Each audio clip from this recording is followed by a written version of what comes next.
Well, one of the problems that we noticed is like we all grew up in like a fairly wealthy neighborhood, like upper middle class or middle class, and we really don't experience a lot of the things that these people in the inner cities do.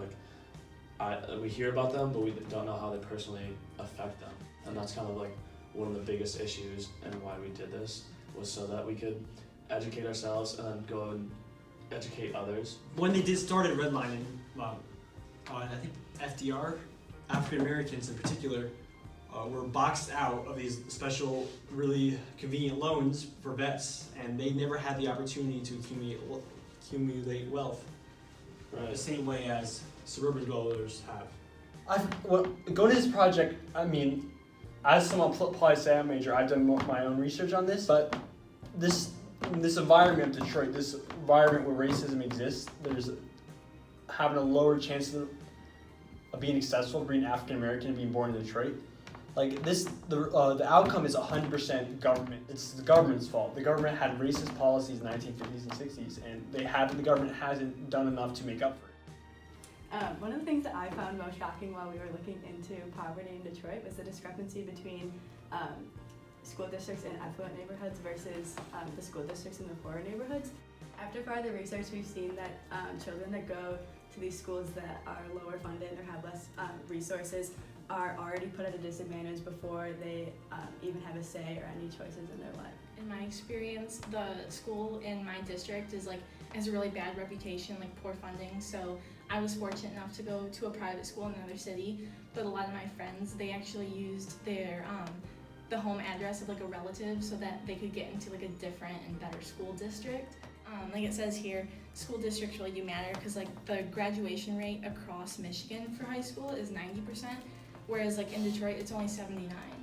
Another thing this project has allowed us to do is recognize our privilege and contrast that to the systematic segregation that happens in the inner cities like Detroit.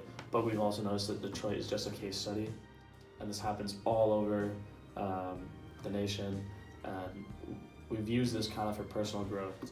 I know something we've talked a lot about in class this semester is the personal being political, and this was really exemplified through our CR group and what we've learned.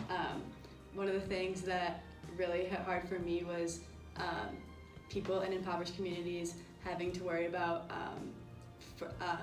clean water and food and like where their next meal is coming from, and personally that's something I've never had to worry about.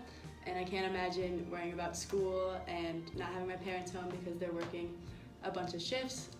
There are some positive things that are helping Detroit get better, such as like District Detroit is being built up and revitalized, and the Q line was put in, which is a great form of public transportation. These things that are being put in to revitalize Detroit and the whole revitalizing Detroit movement doesn't directly focus on the people who live there. However, it does bring jobs and revenue to residents. There's still a long way to go, but Mike Duggan has taken a few critical steps in recognizing the problem and at least trying to fix it. Through this project, I've learned that there's a lot of people on campus that recognize this issue and care about it and are working to change it, such as all the people on the Detroit Partnership team. I learned that economic inequality stems from racial inequality. I learned about the enormity of the issue of poverty and how it's quite literally in our backyards.